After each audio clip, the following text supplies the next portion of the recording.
대법원 2023년 9월 14일 선고 2023도 5814 판결 사건명 정보통신망 이용 촉진 및 정보보호 등에 관한 법률 위반 등 1. 정보통신망 이용 촉진 및 정보보호 등에 관한 법률 제74조 제1항 제3호 제44조의 7 제1항 제3호에서 정한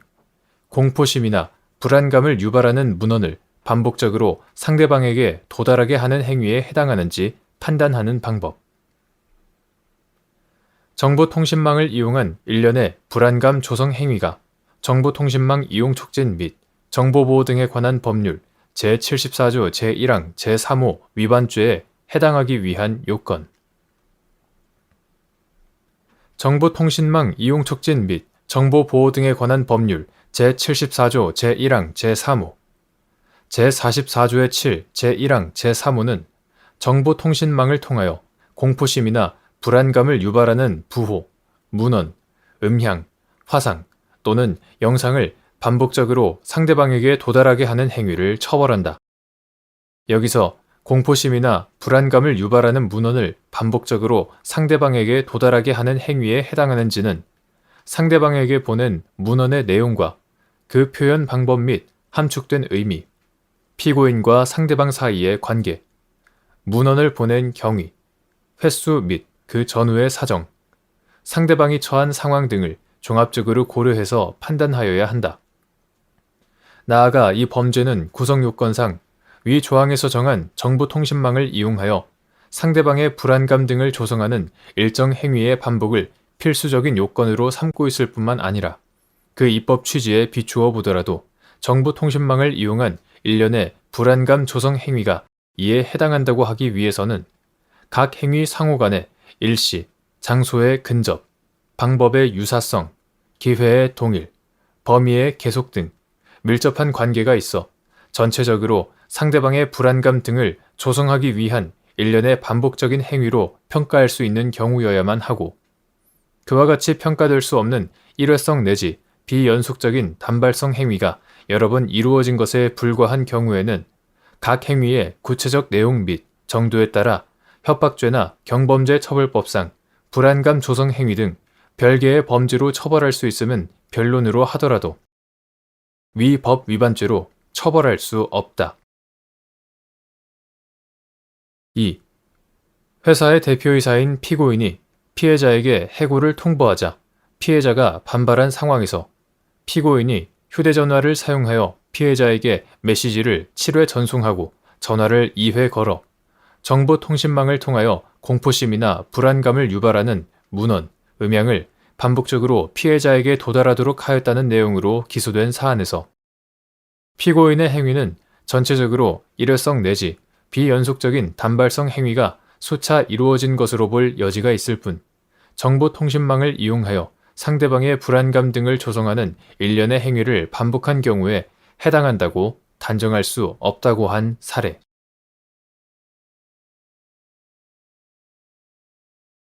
대법원 2023년 9월 14일 선고 2023도 6767 판결 사건명 뇌물수수 등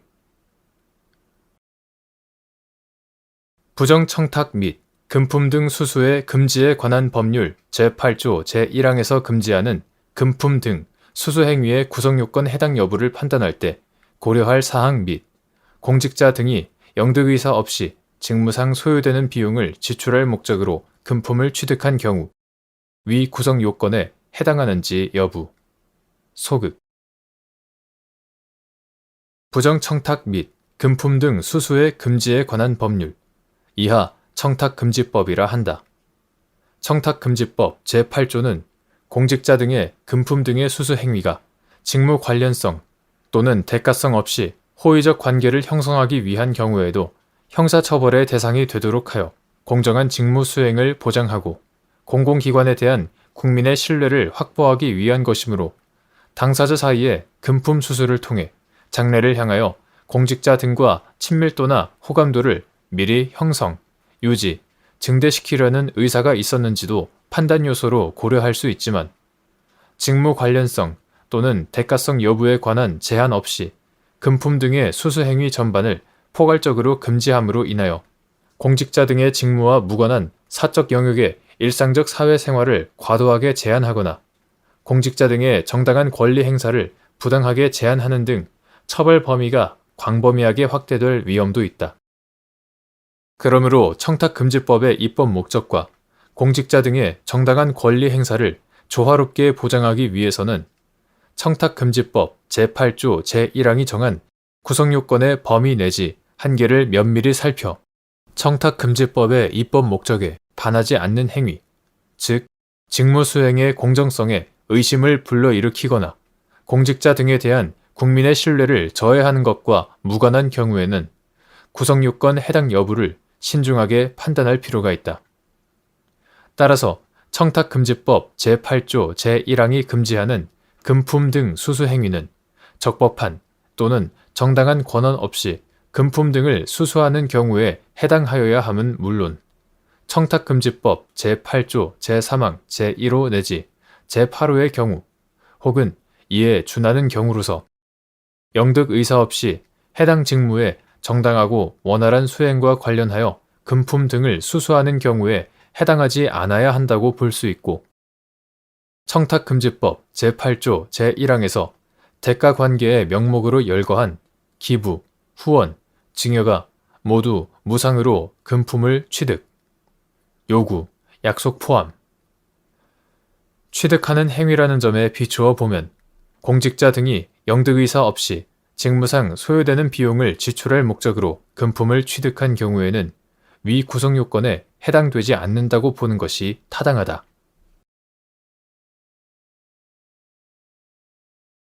대법원 2023년 9월 18일 선고 2022도 7453 전원 합의체 판결 사건명 업무방해 1. 정보 저장 매체를 이미 제출한 피압수자에 더하여 이미 제출자 아닌 피의자에게도 참여권이 보장되어야 하는 피의자의 소유, 관리에 속하는 정보 저장 매체의 의미 및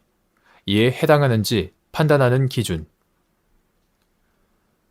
피의자나 그 밖의 제3자가 과거 그 정보 저장 매체의 이용 내지 개별 전자정보의 생성, 이용 등에 관여한 사실이 있다거나 그 과정에서 생성된 전자정보에 의해 식별되는 정보 주체에 해당한다는 사정만으로 그들을 실질적 피압수자로 취급하여야 하는지 여부. 소극. 다수 의견. 가. 정보 저장 매체 내의 전자정보가 가지는 중요성은 헌법과 형사소송법이 구현하고자 하는 적법 절차, 영장주의, 비례의 원칙과 함께 사생활의 비밀과 자유, 정보에 대한 자기 결정권 등의 관점에서 유래된다. 압수의 대상이 되는 전자정보와 그렇지 않은 전자정보가 혼재된 정보 저장 매체나 그 복제본을 이미 제출받은 수사기관이 그 정보 저장 매체 등을 수사기관 사무실 등으로 옮겨 이를 탐색, 복제, 출력하는 경우 그와 같은 일련의 과정에서 형사소송법 제219조, 제121조에서 규정하는 압수, 수색영장의 집행을 받는 당사자, 이하 피압수자라 한다. 피압수자나 그 변호인에게 참여의 기회를 보장하고 압수된 전자정보의 파일 명세가 특정된 압수 목록을 작성, 교부하여야 하며 범죄 혐의 사실과 무관한 전자정보의 임의적인 복제 등을 막기 위한 적절한 조치를 취하는 등 영장주의 원칙과 적법 절차를 준수하여야 한다. 만약 그러한 조치가 취해지지 않았다면 피압수자 측이 참여하지 않겠다는 의사를 명시적으로 표시하였거나 이미 제출의 취지와 경과 또는 그 절차 위반 행위가 이루어진 과정의 성질과 내용 등에 비추어 피압수자 측의 절차 참여를 보장한 취지가 실질적으로 침해되었다고 볼 수 없을 정도에 해당한다는 등의 특별한 사정이 없는 이상 압수, 수색이 적법하다고 평가할 수 없고 비록 수사기관이 정보저장 매체 또는 복제본에서 범죄 혐의 사실과 관련된 전자정보만을 복제, 출력하였다고 하더라도 달리 볼 것은 아니다. 피해자 등 제3자가 피의자의 소유, 관리에 속하는 정보 저장 매체를 이미 제출한 경우에는 실질적 피압수자인 피의자가 수사기관으로 하여금 그 전자정보 전부를 무제한 탐색하는 데 동의한 것으로 보기 어려울 뿐만 아니라 피의자 스스로 이미 제출한 경우 피의자의 참여권 등이 보장되어야 하는 것과 견주어 보더라도 특별한 사정이 없는 한 피의자에게 참여권을 보장하고 압수한 전자정보 목록을 교부하는 등 피의자의 절차적 권리를 보장하기 위한 적절한 조치가 이루어져야 한다. 이와 같이 정보 저장 매체를 이미 제출한 피압수자에 더하여 이미 제출자 아닌 피의자에게도 참여권이 보장되어야 하는 피의자의 소유, 관리에 속하는 정보 저장 매체란 피의자가 압수, 수색 당시 또는 이와 시간적으로 근접한 시기까지 해당 정보 저장 매체를 현실적으로 지배, 관리하면서 그 정보 저장 매체 내 전자정보 전반에 관한 전속적인 관리 처분권을 보유, 행사하고 달리 이를 자신의 의사에 따라 제3자에게 양도하거나 포기하지 아니한 경우로서 피의자를 그 정보 저장 매체에 저장된 전자정보 전반에 대한 실질적인 압수, 수색 당사자로 평가할 수 있는 경우를 말하는 것이다. 이에 해당하는지 여부는 민사법상 권리의 귀속에 따른 법률적, 사후적 판단이 아니라 압수, 수색 당시 외형적, 객관적으로 인식 가능한 사실상의 상태를 기준으로 판단하여야 한다. 이러한 정보 저장 매체의 외형적, 객관적, 지배, 관리 등 상태와 별도로 단지 피의자나 그 밖의 제3자가 과거 그 정보 저장 매체의 이용 내지 개별 전자정보의 생성, 이용 등에 관여한 사실이 있다거나 그 과정에서 생성된 전자정보에 의해 식별되는 정부 주체에 해당한다는 사정만으로 그들을 실질적으로 압수, 수색을 받는 당사자로 취급하여야 하는 것은 아니다. 대법관 민유숙, 대법관 이흥구, 대법관 오경미의 반대 의견. 다수 의견은 참여권을 보장받는 주체인 실질적 피압수자를 압수수색의 원인이 된 범죄 혐의 사실의 피의자를 중심으로 협소하게 파악하는 것으로서 선례의 취지와 방향에 부합하지 않는다. 또 다수 의견에 의하면 현대사회의 개인과 기업에게 갈수록 중요한 의미를 갖는 전자정보에 관한 수사기관의 강제 처분에서 적법 절차와 영장주의를 구현해야 하는 헌법적 요청을 외면함으로써 실질적 피압수자인 전자정보 관리처분권자의 사생활의 비밀과 자유 등에 관한 기본권이 침해되는 반헌법적 결과를 용인하게 된다.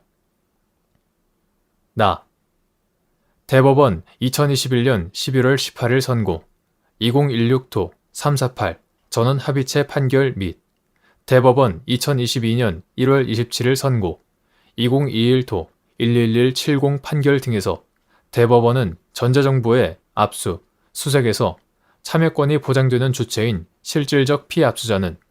해당 정보 저장 매체를 현실적으로 지배, 관리하면서 그 정보 저장 매체 내 전자정보 전반에 관한 전속적인 관리 처분권을 보유, 행사하는 자로서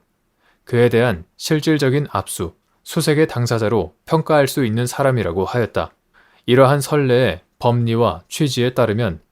강제 처분의 직접 당사자이자 형식적 피압수자인 정보 저장 매체의 현실적 소지, 보관자 외에 소유, 관리자가 별도로 존재하고 강제 처분에 의하여 그의 전자정보에 대한 사생활의 비밀과 자유, 정보에 대한 자기 결정권, 재산권 등을 침해받을 우려가 있는 경우 그 소유, 관리자는 참여권의 보장 대상인 실질적 피압수자라고 보아야 한다. 이때 실질적 피압수자가 압수, 수색의 원인이 된 범죄 혐의 사실의 피의자일 것을 요하는 것은 아니다. 따라서 증거은닉범이 본범으로부터 증거은닉을 교사받아 소지, 보관하고 있던 본범, 소유, 관리의 정보 저장 매체를 피의자의 지위에서 수사기관에 이미 제출하였고 본범이 그 정보 저장 매체에 저장된 전자정보의 탐색, 복제, 출력 시 사생활의 비밀과 자유 등을 침해받지 않을 실질적인 이익을 갖는다고 평가될 수 있는 경우 이미 제출자이자 피의자인 증거은닉범과 함께 그러한 실질적 이익을 갖는 본범에게도 참여권이 보장되어야 한다. 2. 피고인이 허위의 인턴십 확인서를 작성한 후 갑의 자녀 대학원 입시에 활용하도록 하는 방법으로 갑 등과 공모하여 대학원 입학 담당자들의 입학 사정 업무를 방해하였다는 공소사실과 관련하여 갑 등이 주거지에서 사용하던 컴퓨터 내 정보 저장 매체, 하드디스크, 정보 저장 매체에 인턴십 확인서 등 증거들이 저장되어 있고 갑은 자신 등의 혐의에 대한 수사가 본격화되자 을에게 지시하여 하드디스크를 은닉하였는데 이후 수사기관이 을을 증거 은닉 혐의 피의자로 입건하자 을이 이를 임의 제출하였고 수사기관은 하드디스크 임의 제출 및 그에 저장된 전자정보에 관한 탐색, 복제, 출력 과정에서 을 측에 참여권을 보장한 반면 갑 등에게는 참여 기회를 부여하지 않아 그 증거 능력이 문제된 사안에서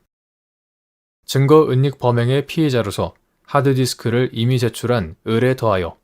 임의 제출자가 아닌 갑 등에게도 참여권이 보장되어야 한다고 볼 수 없다고 한 사례.